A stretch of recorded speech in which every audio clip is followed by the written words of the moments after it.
जब super heroes की दुनिया बदलती है तो सिर्फ कहानियां नहीं, पूरा ब्रह्मांड हिल जाता है। क्रिप्टोन से लेकर एमसीयू के कोने कोने तक इस वीक की वीकली सुपर न्यूज में छुपी है वो स्टोरीज जो आपके दिल को छू जाएंगी और दिमाग को झकझोर कर देंगी।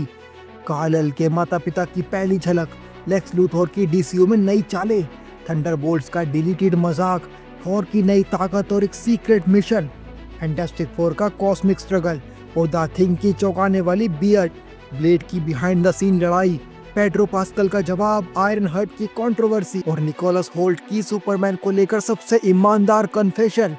हर सुपर न्यूज सिर्फ एक अपडेट नहीं बल्कि उस सिनेमैटिक यूनिवर्स की एक नई परत है जिसे आप जीते हैं, जिसे आप महसूस करते हैं, जिसे आप फील करते हैं।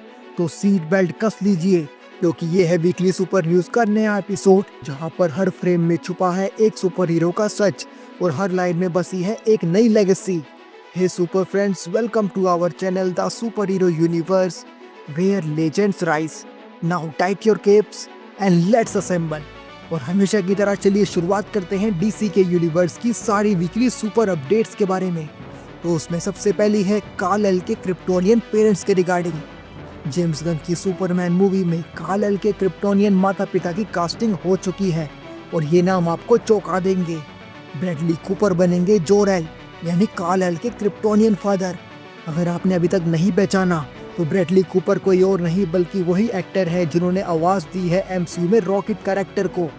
डीसी फैंस के लिए ये बहुत बड़ी बात है क्योंकि जोर-एल की भूमिका पहले मार्लन ब्रेंडो ने निभाई थी सुपरमैन 1978 मूवी में और मैन ऑफ स्टील मूवी में रसल क्रोव ने। और अब गार्डियन ऑफ द गैलेक्सी के रॉकेट रैकून से लेकर क्रिप्टोन के साइंटिस्ट तक का सफर। ब्रैडली कूपर का ट्रांसफॉर्मेशन तो बहुत ही शानदार होने वाला है। दूसरी तरफ सुपरमैन की क्रिप्टोनियन माँ यानी लारा लोरवैन के रोल में है एंजेला सेरफायन, जिनको आपने वेस्ट वर्ल्ड में देखा होगा, एक graceful yet strong Kryptonian mother. ये रोल उनके लिए टेलर मेड लगता है। ये दोनों किरदार फिल्म की ओपनिंग सीक्वेंस में दिखेंगे जहां फोर्ट्रेस ऑफ सॉलिट्यूड में घायल सुपरमैन होलोग्राफिक क्रिप्टोनियन संदेश सुनता है अपने पेरेंट्स का, अपने माता पिता का। डीसी कॉमिक्स में जोर-एल क्रिप्टोन के सबसे महान वैज्ञानिकों में से एक माने जाते हैं जिन्होंने क्रिप्टोन के विनाश की भविष्यवाणी की थी और लारा हमेशा कार्ल की सुरक्षा और भविष्य को लेकर चिंतित रही है। ये holographic messages silver age comics से इंस्पायर्ड है जहां सुपरमैन अपने पेरेंट्स से इसी तरह कांटेक्ट करता है। चलिए बात करते हैं अगली अपडेट के बारे में जो है लेक्स लूथर के रिगार्डिंग। पीटर सैफरन जो कि डीसीयू के को सीईओ हैं, उन्होंने एक इंटरव्यू में कहा, Lex Luthor is a very important character for us in the DCU, not just in the Superman movie. इसका मतलब साफ है, लेक्स लूथर अब सिर्फ एक विलन नहीं है बल्कि डीसीयू के बड़े पॉलिटिकल और साइकोलॉजिकल मैनिपुलेटर की तरह वो उभर के आएगा, ठीक वैसे ही जैसे कॉमिक्स में कई बार देखा गया है, खासकर forever evil, president Luther arc और सुपरमैन बर्थराइट जैसी स्टोरीज में। जेम्स गन और पीटर सैफरन की लेक्स के लिए बड़ी प्लानिंग है, शायद आगे चलकर जस्टिस लीग को मैनिपुलेट करना या अमांडा वॉलर और सुसाइड स्क्वाड में घुसपैठ करना। कुछ भी लेक्स लूथर के लिए हो सकता है पॉसिबल। हम बात करते हैं अब अगले अपडेट के बारे में जो है Superman versus man of steel के रिगार्डिंग। हाल ही में कुछ चुने हुए क्रिटिक्स को जेम्स गन की सुपरमैन मूवी का 30 मिनट प्रीव्यू दिखाया गया और शुरुआती रिएक्शंस ऑनलाइन लीक हो गए हैं। इन रिएक्शन में सबसे ज़्यादा जिस बात की चर्चा हो रही है वो है जेम्स गन का सुपरमैन जो कि जैक स्नाइडर के मैन ऑफ स्टील से बहुत अलग है। अर्ली रिव्यूज कह रहे हैं this Superman feels more hopeful, grounded and emotionally open. अगर बात करें कॉमिक्स की तो जेम्स गन का विजन ज़्यादातर ऑल स्टार सुपरमैन और सुपरमैन फॉर ऑल सीजन जैसी कॉमिक्स से इंस्पायर्ड लगता है, जहां कार्ल एक मिथिकल फिगर की जगह एक वार्म हार्टेड प्रोटेक्टर की तरह पेश होता है। स्नाइडर फैंस को ये थोड़ा अलग लगेगा लेकिन ट्रेडिशनल सुपरमैन फैंस को ये एक बड़ा वेलकम चेंज लगेगा। आप इस बारे में क्या सोचते हैं? हमसे कमेंट में अपने विचार जरूर शेयर कीजिएगा। चलिए बात करते हैं एक बार फिर से निकोलस होल्ट के बारे में। जिमी किमेल लाइव शो पर निकोलस होल्ट और डेविड कॉरन्सवेट अगर नहीं पहचाने तो मतलब लेक्स लूथर और सुपरमैन एक साथ आए और उन्होंने बताया कि दोनों ने एक ही दिन ऑडिशन दिया था। होल्ट ने एक मज़ेदार बात शेयर की। उन्होंने कहा, मैंने एक सीन खत्म किया और खुद को कॉन्फिडेंट महसूस कर रहा था, तभी एक कॉर्नर पर मैंने डेविड को देखा वो सूरज की एक किरण के नीचे बैठा था, जैसे सूरज से चार्ज हो रहा हो। और फिर हंसते हुए होल्ट ने कहा, जब मैं उससे मिला वो मुझसे 1 इंच लंबा था, आवाज गहरी थी और जो लाइन बिल्कुल सुपरमैन जैसी थी। उसी पल मुझे लगा, हाँ, यही असली सुपरमैन है। इस होनेस्टी और ह्यूमिलिटी के लिए निकोलस होल्ट की जमकर तारीफ हो रही है और ये दिखाता भी है कि कैसे डेविड कॉर्नसवेट का सुपरमैन ये रोल जीत गया, ना सिर्फ लुक से बल्कि अपनी प्रेजेंस से भी। चलिए इसके बाद बात करते हैं सुपरमैन वर्सेस लेक्स के बारे में।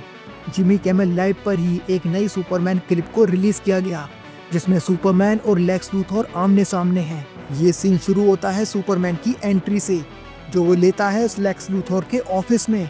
सुपरमैन ऑफिस के दरवाजे तोड़ देता है और लेक्स का डेस्क उड़ा देता है और गुस्से में पूछता है, वेयर इज क्रिप्टो? जी हाँ, लेक्स ने कार्ल के लॉयल पेट क्रिप्टो को किडनैप कर लिया है। अगर बात करें कॉमिक्स की, तो क्रिप्टो पहली बार दिखा डीसी कॉमिक्स में एडवेंचर कॉमिक्स इशू 210 में, जो कि पब्लिश किया गया था 1955 में। वो सुपरमैन का लॉयल स्पेस डॉग है, जिसके पास भी सुपर पावर्स हैं। लेक्स का क्रिप्टो को किडनैप करना जेम्स गन के सुपरमैन में इमोशनल डेप्थ और लेक्स की मैनिपुलेटिव टैक्टिक्स दोनों को दिखाता है। तो दोस्तों, ये थी इस वीक की सारी डीसीयू की सुपर अपडेट्स। आई होप आप डीसी के यूनिवर्स से पूरी तरह अब अपडेटेड हैं, पर बात अभी खत्म नहीं हुई है। चलिए बात करते हैं डीसी के यूनिवर्स के बाद मार्वल के यूनिवर्स की सारी अपडेट्स के बारे में। तो उसमें सबसे पहली है थंडरबोल्ट्स के डिलीटेड सीन के रिगार्डिंग। मार्वल स्टूडियोज ने थंडरबोल्ट के डिजिटल रिलीज से पहले एक हिलेरियस डिलीटेड सीन रिवील किया है। इस सीन में जॉन वॉकर यानी यूएस एजेंट एक स्टोरेज फैसिलिटी में फंस जाता है और उसके साथ होती है येलेना और घोस्ट। वॉकर दरवाजा खोलने की कोशिश करता है लेकिन नाकाम रहता है और येलेना सरकास्टिकली हंसती है। फैंस को इंस्टेंटली गार्जियन स्टाइल ह्यूमर वाली वाइब्स आने लगी इस सीन को देखकर। थंडरबोल्ट्स की डिजिटल रिलीज है 1 जुलाई को और ये डिलीटेड सीन्स फैंस के लिए एक शानदार बोनस है।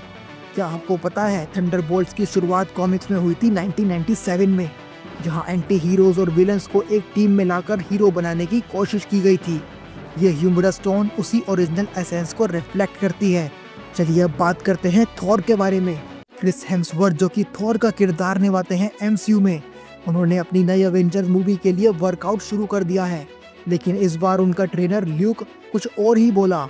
उसने कहा, हम पहले जितना खुद को टॉर्चर नहीं कर रहे, अब एज को समझते हुए स्मार्टली ट्रेन कर रहे हैं। आपको तो पता ही होगा, अवेंजर्स डूम्सडे में थॉर की वापसी होगी, लेकिन इस बार शायद एक मोर बैलेंस्ड और मैच्योर गॉड की तरह।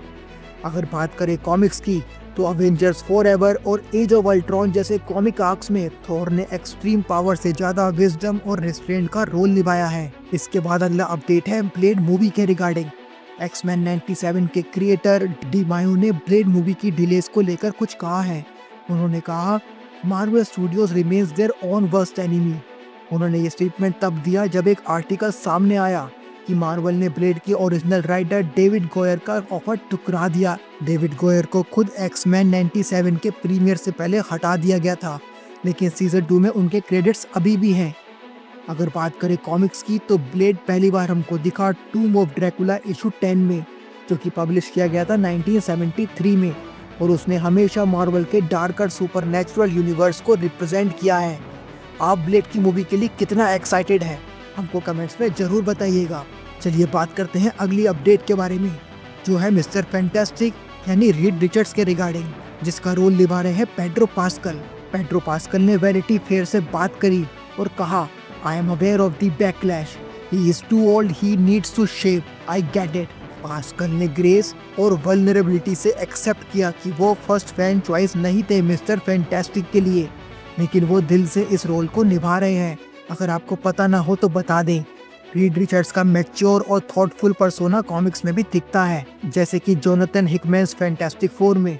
पास्कल का कास्टिंग एज उनकी इंटेलिजेंस और ग्रेविटास को बेहतर दर्शा सकता है। चलिए अब बात करते हैं एक्समैन के रिबूट के रिगार्डिंग।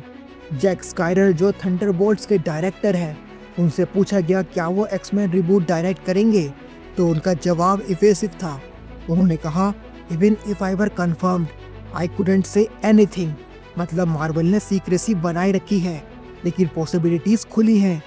एक्समैन की एमसीयू एंट्री पहले डेडपूल 3 के जरिए टीज हो रही थी, और स्काइरर अगर डायरेक्ट करते हैं इस मूवी को, तो ये एक्समैन टीम को ग्राउंडेड और इमोशनली हैवी बना सकता है, थंडरबोल्ट जैसी टोन के साथ। चलिए इसके बाद बात करते हैं फैंटास्टिक फोर के नए पोस्टर के रिगार्डिंग। इस नए पोस्टर में पूरी टीम नजर आती है। हम देखते हैं Reed Richards, Sue Storm, Johnny Storm, Ben Grimm और सामने खड़े हैं खतरनाक विलन्स जैसे कि सिल्वर सर्फर और गैलेक्टस। पोस्टर से साफ है कि ये मूवी कॉस्मिक स्टेक्स पर फोकस होगी। गैलेक्टस जैसी कॉस्मिक एंटिटी से टकराव एमसीयू को एक नए लेवल पर ले जाएगा। एमसीयू इस साल फैंटास्टिक फोर की कॉमिक सीरीज भी रीलॉन्च कर रहा है, तो फिल्म कंटिन्यूटी से जुड़ी होगी। इसके बाद अगला अपडेट है द थिंग के रिगार्डिंग। फैंटास्टिक फोर के नए ट्रेलर में जॉनी स्टॉर्म द थिंग के साथ आसमान में उड़ता है और द थिंग की चट्टानों के बीच बियर्ड साफ दिखती है। इसे देखकर फैंस स्टन्ड है। मीम्स और रिएक्शन से ट्विटर भरा पड़ा है। क्या आपको पता है बियर्डेड बेन ग्रिम पहली बार फैंटास्टिक फोर इशू 350 के बाद अल्टरनेट रियलिटीज में दिखा था, जैसे अर्थ 11 में। ये छोटे छोटे डिटेल्स फिल्म को हार्डकोर फैंस के लिए और रिवॉर्डिंग बनाएंगी। इसके बाद अगला अपडेट है सैम रैमी की स्पाइडरमैन ट्रिलॉजी के रिगार्डिंग। सोनी और फैथम इवेंट्स ने अनाउंस किया कि टोबी मैगवायर की स्पाइडरमैन ट्रायलॉजी फिर से थिएटर्स में आने वाली है, और इस बार कुछ नए अनसीन फुटेज के साथ। 2002 से 2007 की ये ट्रायलॉजी अब तक की सबसे आइकॉनिक सुपर हीरो सीरीज में से एक है, जिसने 2.5 बिलियन की कमाई की थी। सैम राइमी के स्पाइडरमैन ने मॉडर्न सुपर हीरो सिनेमा की फाउंडेशन रखी। इस फिल्म का रिलीज शेड्यूल आपको स्क्रीन पर दिख ही रहा होगा।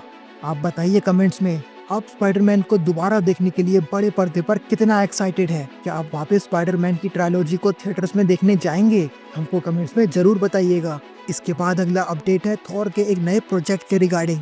एक स्कूपर ने रिपोर्ट किया है कि मार्वल स्टूडियोज थॉर क्वेस्ट नाम से एक नया प्रोजेक्ट बना रहा है। ये सिर्फ एक र्यूमर है, कोई ऑफिशियल कंफर्मेशन नहीं है, लेकिन फैंस सोच रहे हैं क्या ये थॉर और लव की स्पेस एडवेंचर होगी। थॉर क्वेस्ट सुनकर फैंस को जर्नी इनटू मिस्ट्री और थॉर गॉड ऑफ थंडर जैसी कॉमिक्स रन्स की याद आ रही है, जहां कॉस्मिक क्वेस्ट और मिथिकल थ्रेड सामने आते हैं। आप थॉर की आने वाली मूवी को लेकर कितना एक्साइटेड है? हमसे इस बात को जरूर शेयर कीजिएगा। इसके बाद अगला अपडेट है आयरन हार्ट के रिगार्डिंग। मार्वल की नई Disney plus series iron heart को प्रीमियर से पहले ही IMDb पर रेटिंग पहुंच गई 4.7 आउट ऑफ 10 और रोटन टमाटोस पर पहले सिर्फ 32%। हालांकि बाद में साइट ने इसे फिक्स करके 70% कर दिया। रिरी विलियम्स, जो कि है आयरन हार्ट, इसने डेब्यू किया था कॉमिक्स में 2016 में। एक 15 ईयर ओल्ड ब्लैक गर्ल जिसने टोनी स्टार्क का आर्मर रिवर्स इंजीनियर किया। MCU में उसे ब्लैक पैंथर वकांडा फॉरएवर में इंट्रोड्यूस किया गया था। हमने इसके अभी तक के 3 एपिसोड का ब्रेकडाउन कर दिया है आप सभी के लिए। फैंस इसको बहुत पसंद कर रहे हैं, आपको भी ये बहुत पसंद आएगा। आप इसको जरूर देखिएगा, जिसमें हमने बात करी है ओवरऑल एपिसोड की स्टोरी, मार्वल कनेक्शंस और कॉमिक बुक कनेक्शंस के बारे में। तो दोस्तों, हर वीक हम आपको दिखाते हैं सुपर हीरोज की दुनिया का चेहरा, लेकिन आज आपने उसके दिल की धड़कन महसूस की। कार्ल की ओरिजिन स्टोरी से लेकर गैलेक्टस की कॉस्मिक हंगर तक, लेक्स लूथर की चालों से लेकर ब्रेड की अंदरूनी लड़ाई तक, और थंडरबोल्ट्स की मस्ती से लेकर थॉर की मैच्योरिटी तक, हर खबर ने इस बात को साबित किया। ये कहानियाँ सिर्फ मूवीज में नहीं बल्कि हमारे इमोशंस में जिंदा रहती हैं। अब सवाल ये है, क्या पेट्रो पास्कल आपके लिए सही रीड रिचर्ड्स हैं? क्या थंडरबोल्ट्स MCU को वो एज देंगे जिसकी ज़रूरत है? और क्या मार्वल स्टूडियोज खुद अपने रास्ते में सबसे बड़ी रुकावट बन रहा है? कमेंट करके हमको बताइए कि इस वीक की कौन सी सुपर न्यूज़ ने आपको सबसे ज़्यादा चौंकाया, हंसाया या इंस्पायर किया। और हमेशा याद रखिए, हर हीरो की शुरुआत एक न्यूज़ से होती है। तो अगली बार जब दुनिया को लगे कि सब खत्म हो गया है, वीकली सुपर न्यूज़ फिर से उड़ान भरेगा आपके लिए, आप जैसे फैंस के लिए। अगर आप हमारे चैनल पे नए हैं तो सब्सक्राइब कीजिएगा हमारे channel the super hero universe को। अगर आपको ये वीडियो पसंद आया हो तो लाइक कीजिएगा और शेयर कीजिएगा हमारे इस वीडियो को, और सपोर्ट कीजिएगा हमें आगे बढ़ने के लिए। हम मिलेंगे आपसे किसी और सुपर हीरो वीडियो में। तब तक के लिए stay in the crew, we will get you all DC and MCU। Thank you very much, take care of yourself, thank you.